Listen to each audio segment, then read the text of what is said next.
ഞാൻ ജോയ് സിയൽ, തൃശ്ശൂർ കുരിയച്ചിറ ആണ് താമസം. ഞാനൊരു റിട്ടയർഡ് കേന്ദ്ര ഗവൺമെൻറ് ജീവനക്കാരനാണ്. ഞാൻ ഇന്ന് നിങ്ങളുടെ മുൻപിൽ ഇരിക്കുന്നത് ഇന്ന് അന്താരാഷ്ട്ര വനിതാ ദിനമാണ്. അതിനെക്കുറിച്ച് 2 വാക്ക് നിങ്ങളോട് സംസാരിക്കാനാണ്.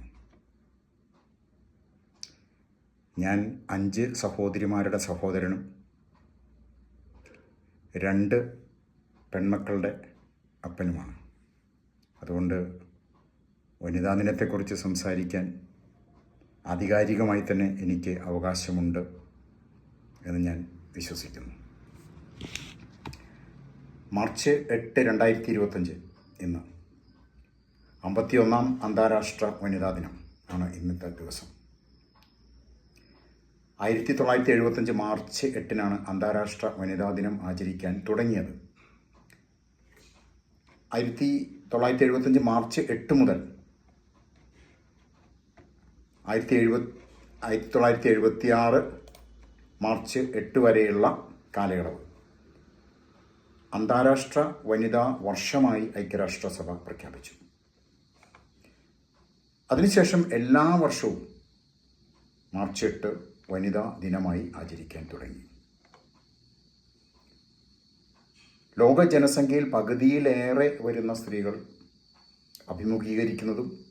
ഇന്ന് അഭിമുഖീകരിക്കുന്നതും ഇനി ഭാവിയിൽ അഭിമുഖീകരിക്കാനിരിക്കുന്നതുമായ വെല്ലുവിളികളെ, അവയോടുള്ള പ്രതിബദ്ധത, അവയെ എങ്ങനെ പരിഹരിക്കാം എന്നുള്ള ചിന്തകൾ, ഇതൊക്കെ ഈ ദിവസത്തിൽ നമ്മൾ ചിന്തിക്കുന്നു. ഈ വർഷത്തെ 2025 വർഷത്തെ വനിതാ ദിനത്തിൻ്റെ തീം ആക്സിലറേറ്റ് ആക്ഷൻ, പ്രവർത്തനം ത്വരിതപ്പെടുത്തുക. Let's imagine a gender equal world, a world free of bias, stereotypes and discrimination, a world that's diverse, equitable and inclusive, a world where difference is valued and celebrated. Together we can forge gender equality. Let's accelerate action. ഞാൻ 70കളിൽ pre ഡിഗ്രിക്ക് പഠിക്കുമ്പോൾ, ആ കാലങ്ങളിൽ 17-18 വയസ്സിൽ 2 American സായിപ്പുമാർക്ക് Malayalam പഠിപ്പിക്കാറുണ്ടായിരുന്നു. ബസ്സിൽ സ്ത്രീകളുടെ സീറ്റിൽ പുരുഷന്മാർ ഇരിക്കരുത് എന്ന് എഴുതി വയ്ക്കുന്ന അപൂർവം സ്ഥലങ്ങളിൽ ഒന്നാണ് കേരളം എന്നാണ് എൻ്റെ വിശ്വാസം. ഞാൻ ഇന്ത്യയിൽ പല സ്ഥലത്തും ജോലി എടുത്തിട്ടുണ്ട്. അവിടെയൊന്നും ഈ ഒരു പ്രശ്നം ഉണ്ടായിരുന്നില്ല. അതുകൊണ്ട് തന്നെ ആദ്യം അവരോട് ആ ഒരു സംസ്കാരമാണ് പഠിപ്പിച്ചു കൊടുത്തത്. അതിന് സംസ്കാരമെന്ന് പറയാമോ എന്ന് എനിക്കറിയില്ല. അപ്പോൾ അതിൽ ഒരു സായിപ്പ് ചോദിച്ചത്, ഹൗ ഇസ് ഇറ്റ് പോസിബിൾ എന്നാണ്. സ്ത്രീകളുടെ സീറ്റിൽ സ്ത്രീകൾ എന്ന് എഴുതി വെച്ചിട്ടുണ്ടാകും എന്ന് ഞാൻ അവരോട് പറഞ്ഞു. അപ്പോൾ നമുക്ക് അറിയാൻ പറ്റും. ഒരിക്കൽ ഞങ്ങൾ ഒരുമിച്ച് ബസ്സിൽ കയറിയപ്പോൾ അവിടെ സ്ത്രീകളുടെ സീറ്റിൽ എഴുതി വെച്ചിരുന്നത് സ്ത്രീകൾക്ക് മാത്രം എന്നാണ്. സായിപ്പിന് മലയാളം അത്യാവശ്യം വായിക്കാൻ അറിയാം. അപ്പോൾ അദ്ദേഹം എന്നോട് ചോദിച്ചത്, സ്ത്രീകൾ I know women, but what's this കുമാത്രം? നമുക്ക് ഇവിടുന്ന് തന്നെ തുടങ്ങാം. നമ്മുടെ ഈ കേരളത്തിൽ കുമാത്രങ്ങൾ ധാരാളമുണ്ട്. എന്തുകൊണ്ടാണ് നമുക്ക് പൊതു ഇടങ്ങൾ ഇല്ലാതായത്? എന്തുകൊണ്ടാണ് സ്ത്രീയും പുരുഷനും പരസ്പരം പേടിക്കുന്നത്? വളരെയേറെ സ്ത്രീ പുരുഷ സമത്വം കൊട്ടിഘോഷിക്കുന്ന ഒരു സ്ഥലമാണ് കേരളം. പക്ഷേ പ്രീ സ്കൂൾ മുതൽ തൊഴിൽശാലകൾ വരെ, പലപ്പോഴും ചൗക്കട്ട വരെ ലിംഗ അസമത്വം ഉണ്ട്. അതൊരു യാഥാർത്ഥ്യമാണ്. നമുക്ക് ജെൻഡർ സെൻസിറ്റിവിറ്റി വേണം. അതൊരാവശ്യമായ കാര്യമാണ്. പക്ഷേ ഇപ്പോൾ നമുക്കുള്ളത് ജെൻഡർ ഹൈപ്പർ സെൻസിറ്റിവിറ്റിയാണ്. അത് ആവശ്യമില്ല എന്നാണ് എനിക്ക് തോന്നിയിട്ടുള്ളത്. എല്ലാ മതപുസ്തകങ്ങളിലും സ്ത്രീ പുരുഷ അസമത്വത്തിൻ്റെ സ്പർശമുണ്ട്. മതങ്ങൾ പൊതുവെ സ്ത്രീയോട് ഒരു വിവേചനം കാണിക്കുന്നുണ്ട് എന്നുള്ളതിൽ യാതൊരു തർക്കവുമില്ല. അതേതു മതമായാലും ഇതിന് മാറ്റമുണ്ടാകണം. അതിന് തുടക്കം കുറിക്കേണ്ട സ്ത്രീയെ തന്നെയാണ്. അപ്പോൾ പുരുഷന്മാർ കൂടെ ഉണ്ടാകും. മതങ്ങളും അവ നമുക്ക് മുൻപിൽ വയ്ക്കുന്ന മിത്തുകളും ആചാര അനുഷ്ഠാനങ്ങളും മനുഷ്യ കൂട്ടായ്മയ്ക്ക് അനിവാര്യമാണ്. എന്നാൽ മനുഷ്യത്വത്തിനും മനുഷ്യ സമത്വത്തിനും പുരോഗതിക്കും വിരുദ്ധമായി നിൽക്കുന്ന മതതത്വങ്ങളെയും മിത്തുകളെയും ആചാരങ്ങളെയും നിരാകരിക്കാനുള്ള ബൗദ്ധിക ധൈര്യം, ഇൻ്റലക്ച്വൽ കറേജ്, അത് നമ്മൾ നേടണം. അതിനുള്ള വിവേചന ശക്തി മനുഷ്യനുണ്ട്. അത് ഉപയോഗിക്കണം. സ്ത്രീയെയും പുരുഷനെയും ട്രാൻസ്ജെൻഡറിനെയും ഒരുപോലെ ഉൾക്കൊള്ളുന്ന ലോകമാണ് നമ്മുടെ സ്വപ്നം, ആയിരിക്കണം നമ്മുടെ സ്വപ്നം. ലിംഗ വിവേചനത്തെയും എല്ലാതരം വിവേചനങ്ങളെയും എതിർത്തു തോൽപ്പിക്കാൻ നമ്മൾ തയ്യാറാകണം. കേരളത്തിൽ ജനസംഖ്യയിൽ സ്ത്രീകൾ പുരുഷന്മാരെക്കാൾ മുന്നിലാണ്. പുരുഷനോടൊപ്പം അല്ലെങ്കിൽ പുരുഷനേക്കാൾ കൂടുതൽ കഴിവുള്ളവരാണ് ഇന്നത്തെ സ്ത്രീകൾ, പ്രത്യേകിച്ച് നമ്മുടെ ഈ കേരളത്തിലെ സ്ത്രീകൾ. എന്നാൽ സാമൂഹികവും ചരിത്രപരവുമായ കാരണങ്ങളാൽ പലപ്പോഴും സ്ത്രീകൾ അന്യായമായ പുരുഷ മേധാവിത്വത്തിന് ചില ഇടങ്ങളിലെങ്കിലും വിധേയരാവേണ്ടി വന്നിട്ടുണ്ട്. ശരിയായ അവസരങ്ങൾ ലഭിക്കുകയാണെങ്കിൽ പുരുഷനേക്കാൾ കഴിവുള്ളവരാണ് തങ്ങൾ എന്ന് പലപ്പോഴും സ്ത്രീകൾ തെളിയിച്ചിട്ടുണ്ട്. ശരിയാണ്, പുരുഷൻ ശാരീരികമായി ശക്തനാണ്. എന്നാൽ വൈകാരികമായി സ്ത്രീയാണ് ശക്ത.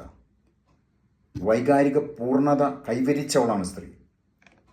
മാത്രമല്ല, സ്ത്രീകളെക്കാൾ പുരുഷന്മാരെക്കാൾ സൂക്ഷ്മത, പ്രസിഷൻ സ്ത്രീക്കുണ്ട്. ഒരേ സമയം പല കാര്യങ്ങൾ ചെയ്യാനുള്ള സ്ത്രീയുടെ കഴിവ് പുരുഷനെ അതിശയിപ്പിക്കുന്നുണ്ട്. പക്ഷേ സ്ത്രീ വുമൺ ഈസ് മൾട്ടി ടാസ്കിങ്. പല കാര്യങ്ങൾ സ്ത്രീക്ക് ഒരുമിച്ച് ചെയ്യാൻ പറ്റും. അമ്മയുടെ, അധ്യാപികയുടെ, പാചകക്കാരിയുടെ, കണക്കെഴുത്തുകാരിയുടെ, നഴ്സിൻ്റെ, സാമ്പത്തിക വിദഗ്ധയുടെ ഇത്തരം റോളുകളൊക്കെ വീട്ടിനുള്ളിൽ അവർ ചെയ്യുമ്പോൾ വീട്ടിന് പുറത്ത് തൻ്റെ പ്രൊഫഷണൽ രംഗത്തും സ്ത്രീകൾ ശോഭിക്കുന്നു. ഇംഗ്ലീഷിൽ ഒരു ചൊല്ലുണ്ട്, women are from Venus and men are from Mars. ഇന്ന് തദ്ദേശ സ്വയംഭരണ സ്ഥാപനങ്ങളിൽ, പഞ്ചായത്ത്, മുനിസിപ്പാലിറ്റി, കോർപ്പറേഷൻ 50% സ്ത്രീ സംവരണമുണ്ട്. എന്നാൽ സംവരണമില്ലാതെ തന്നെ പുരുഷൻ്റെ ഒപ്പം ഓപ്പൺ മെറിറ്റിൽ മത്സരിച്ചുകൊണ്ട് രാഷ്ട്രീയ രംഗത്തേക്ക് സ്ത്രീകൾ കടന്നു വരണമെന്നാണ് എൻ്റെ അഭിപ്രായം. സ്വന്തമായി സ്ത്രീകൾ ഉത്തരവാദിത്തങ്ങൾ ഏറ്റെടുക്കണം. സ്വന്തം സ്വത്വം, ഐഡൻറ്റിറ്റി സമൂഹത്തിന് തെളിയിച്ചു കൊടുക്കണം. സ്ത്രീകൾ മുറവിളി കൂട്ടേണ്ടത് സംവരണത്തിന് വേണ്ടിയല്ല, തങ്ങളുടെ യോഗ്യതകളെ അംഗീകരിച്ചു കിട്ടാനാണ്. നിലനിൽക്കുന്ന ലിംഗസമത്വം, സസ്റ്റൈനബിൾ ജെൻഡർ ഇക്വാളിറ്റി, അങ്ങനെ കൈവരിക്കാനാവും, അല്ലാതെ സംവരണം കൊണ്ടല്ല. കഴിഞ്ഞ നൂറ്റാണ്ടിൽ തന്നെ സ്ത്രീകൾ ശൂന്യാകാശത്ത് വരെ എത്തി. ഇന്ത്യൻ വംശജ കൽപ്പന ചൗള 1-ൽ കൂടുതൽ തവണ ശൂന്യാകാശത്തിൽ പോയിട്ടുണ്ട്. നമുക്ക് അവരുടെ ഓർമ്മയ്ക്ക് മുൻപിൽ ആദരാഞ്ജലികൾ അർപ്പിക്കാം. ശക്തരായ ധാരാളം രാഷ്ട്രീയ നേതാക്കൾ സ്ത്രീകളായിട്ടുണ്ട്. സിരിമാവോ ബന്ധാര നായികയെ ലോകത്തിൽ തന്നെ ആദ്യത്തെ വനിതാ പ്രധാനമന്ത്രിയായിരുന്നു. ഇന്ത്യയിൽ ആദ്യത്തെ വനിതാ പ്രധാനമന്ത്രി ഇന്ദിരാഗാന്ധിയായിരുന്നു. ഇന്ത്യ കണ്ടിട്ടുള്ള ഏറ്റവും ശക്തയായ സ്ത്രീ ആയിരുന്നു ശ്രീമതി ഇന്ദിരാഗാന്ധി. ഗ്രേറ്റ് ബ്രിട്ടൻ്റെ മാർഗരറ്റ് താച്ചർ, അവരും ബ്രിട്ടൻ കണ്ടിട്ടുള്ള ഏറ്റവും ശക്തയായ പ്രധാനമന്ത്രിയായിരുന്നു. ഇസ്രായേലിൻ്റെ ഗോൾഡ മേയർ, അതും അതുപോലെ തന്നെ. പാകിസ്ഥാനും ബംഗ്ലാദേശിനും വനിതാ പ്രധാനമന്ത്രിമാരുണ്ടായിട്ടുണ്ട്. ബനസിർ ഭുട്ടോ, കാലിദാസിയ. ഒറീസയിൽ നന്ദിനി സത്പതി, ഡൽഹിയിൽ ഷീല ദീക്ഷിത്, സുഷമ സ്വരാജ്, ആദിഷി മാർലേന, രേഖ ഗുപ്ത, ഇപ്പോഴത്തെ ഡൽഹി ചീഫ് മിനിസ്റ്റർ. ഉത്തർപ്രദേശിൽ സുജേത കൃപാലിനി, മായാവതി, ഗോവയിൽ ശശികല കാക്കോദ്കർ, തമിഴ്നാട്ടിൽ ജയലളിത, ജാനകി, ആസാമിൽ അനശ്വര തൈമൂർ, ജമ്മു കാശ്മീരിൽ മെഹബൂബ മുഫ്തി, പഞ്ചാബിൽ രജീന്ദർ കൗർ, രാജസ്ഥാനിൽ വസുന്ധര രാജെ, ഗുജറാത്തിൽ ആനന്ദിബെൻ പട്ടേൽ, ബംഗാളിൽ മമതാ ബാനർജി, ബീഹാറിൽ റാബ്രി ദേവി എന്നീ വനിതകൾ സംസ്ഥാനത്ത് മുഖ്യമന്ത്രിമാരായിരുന്നു. എന്നാൽ പ്രബുദ്ധതയും സാക്ഷരതയും പുരോഗമന ചിന്താഗതിയും അവകാശപ്പെടുന്ന കേരളത്തിൽ ഇന്നുവരെ ഒരു വനിത മുഖ്യമന്ത്രി ആയിട്ടില്ല എന്നത് നമുക്ക് അപമാനകരമാണ്. കേരളത്തിലെ നിയമസഭയിൽ, ലെജിസ്ലേറ്റീവ് അസംബ്ലിയിൽ 140 അംഗങ്ങളാണുള്ളത്. 2025 140 അംഗങ്ങളാണുള്ളത്. ചില അംഗങ്ങൾ ഒരാൾ റിസൈൻ ചെയ്തിട്ടുണ്ട്. അതുകൊണ്ട് 139 നമുക്ക് കാണുള്ളൂ എന്നാണ് എനിക്ക് തോന്നുന്നത്. പക്ഷേ നമുക്കുള്ളത് 12 വനിതാ അംഗങ്ങളാണ്. കേവലം 8.57% കേരളത്തിൻ്റെ നിയമസഭയിൽ, നിയമനിർമ്മാണ സഭയിൽ സ്ത്രീ പ്രാതിനിധ്യം. നമ്മുടെ രാഷ്ട്രീയ രംഗത്ത് സ്ത്രീ സാന്നിധ്യം വളരെ പരിമിതമാണ്, കുറവാണ് എന്ന് തന്നെ പറയാം. നമ്മുടെ കേരളത്തിൻ്റെ സാക്ഷരതയും പ്രബുദ്ധതയും ഒക്കെ കണക്ക് വെച്ച് നോക്കുമ്പോൾ സ്ത്രീ സാന്നിധ്യം നമ്മുടെ നിയമനിർമ്മാണ സഭയിൽ വളരെ കുറവാണ്. കേരള ഗവൺമെൻറ് സർവീസിൽ 35% സ്ത്രീകളാണ്. കേരള ഹൈക്കോടതിയിൽ 38 ജഡ്ജിമാരുള്ളതിൽ സ്ത്രീകൾ 7 മാത്രമാണ്, കേവലം 18%. എന്നാൽ കേരള ജുഡീഷ്യൽ സർവീസിൽ 48% സ്ത്രീകളാണ്. കഴിഞ്ഞ ബാച്ചിൽ, ഏറ്റവും അടുത്ത ബാച്ചിൽ എടുത്ത മജിസ്ട്രേറ്റുമാരുടെ മുനിസിപ്പൽ മജിസ്ട്രേറ്റുമാരുടെ സെലക്ഷൻ 72% സ്ത്രീകളാണ്. അപ്പോൾ സംഗതികൾ പുരോഗമിക്കുന്നുണ്ട്. സാമൂഹ്യ, സാമ്പത്തിക, രാഷ്ട്രീയ രംഗങ്ങളിൽ സ്ത്രീകൾ ധാരാളം പുരോഗതി പ്രാപിച്ചിട്ടുണ്ടെങ്കിലും സ്ത്രീകൾ ഇന്നും അനീതിയുടെ ഇരകളാണ്. സ്ത്രീ പുരുഷ സമത്വം പല മേഖലകളിലും ഒരു മരീചികയായാണ് കാണപ്പെടുന്നത്. സ്ത്രീപക്ഷ നിയമങ്ങൾ നമുക്ക് ധാരാളമുണ്ട്. എന്നാലും അവിടെയൊക്കെ സ്ത്രീ വൾണറബിളാണ്. വ്യവഹാര രംഗത്ത്, സമൂഹത്തിൽ സ്വന്തം സ്ഥാനം സ്ത്രീക്ക് തിരിച്ചറിയാനും സ്വന്തം ജീവിതത്തിൽ സ്ത്രീക്കുള്ള സ്ഥാനം പുരുഷന് തിരിച്ചറിയാനുമാണ് വനിതാ ദിനത്തിൽ നമ്മൾ ശ്രമിക്കേണ്ടത്. സ്ത്രീയും പുരുഷനും പരസ്പര പൂരകങ്ങളായിട്ടാണ് ആകാനാണ് ശ്രമിക്കേണ്ടത്. അല്ലാതെ പരസ്പരം വഴക്കടിച്ചുകൊണ്ടല്ല പുരോഗമനമുണ്ടാകേണ്ടത്, സമത്വമുണ്ടാകേണ്ടത്. പാരസ്പര്യത്തിൽ നിന്നാണ് വിജയമുണ്ടാകേണ്ടത്. ഒരു പുരുഷൻ്റെ വിജയത്തിൽ സ്ത്രീക്കും, ഒരു സ്ത്രീയുടെ വിജയത്തിൽ പുരുഷനും കാര്യമായ പങ്ക് ഉണ്ടായിരിക്കണം. അത് അമ്മയായിട്ട്, സഹോദരിയായിട്ട്, കാമുകിയായിട്ട്, ഭാര്യയായിട്ട്, അച്ഛനായിട്ട്, സഹോദരനായിട്ട്, കാമുകനായിട്ട്, ഭർത്താവായിട്ട്, സുഹൃത്തായിട്ട്, എങ്ങനെ വിവിധ റോളുകളിൽ. സ്ത്രീയുടെ കഴിവുകൾ വികസിപ്പിക്കാതെ ഒരു സമൂഹത്തിനും രാജ്യത്തിനും അതിൻ്റെ പൂർണ്ണത കൈവരിക്കാൻ കഴിയില്ല. സ്ത്രീ ശാക്തീകരണം ഗവൺമെൻറ് തലത്തിലും ഗവൺമെൻറ് ഇതര തലത്തിലും അത്തരം പ്രവർത്തനങ്ങളുടെ പ്രഥമ പരിഗണനയായിരിക്കണം.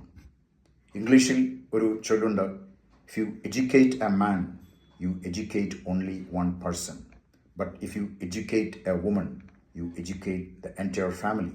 ഒരു പുരുഷന് വിദ്യാഭ്യാസം നൽകുമ്പോൾ ആ വ്യക്തിക്ക് മാത്രമാണ് വിദ്യാഭ്യാസം നൽകുന്നത്. ഒരു സ്ത്രീക്ക് വിദ്യാഭ്യാസം നൽകുമ്പോൾ ഒരു കുടുംബത്തിന് മുഴുവൻ വിദ്യാഭ്യാസം നൽകുന്നു. അതിനാൽ തന്നെ ഒരു രാഷ്ട്രത്തിന്, ഒരു ലോകത്തിന് മുഴുവൻ വിദ്യാഭ്യാസം നൽകുന്നു. എനിക്ക് എൻ്റെ സ്ത്രീ സുഹൃത്തുക്കളോട് പറയാനുള്ളത്, സ്ത്രീ ആയതിൽ അഭിമാനിക്കൂ. ഒരു സ്ത്രീക്ക് മാത്രമേ അമ്മയാകാൻ കഴിയൂ. എല്ലാ വനിതാ സുഹൃത്തുക്കൾക്കും 2025 വനിതാ ദിനത്തിൻ്റെ ആശംസകൾ. നന്ദി, നമസ്കാരം.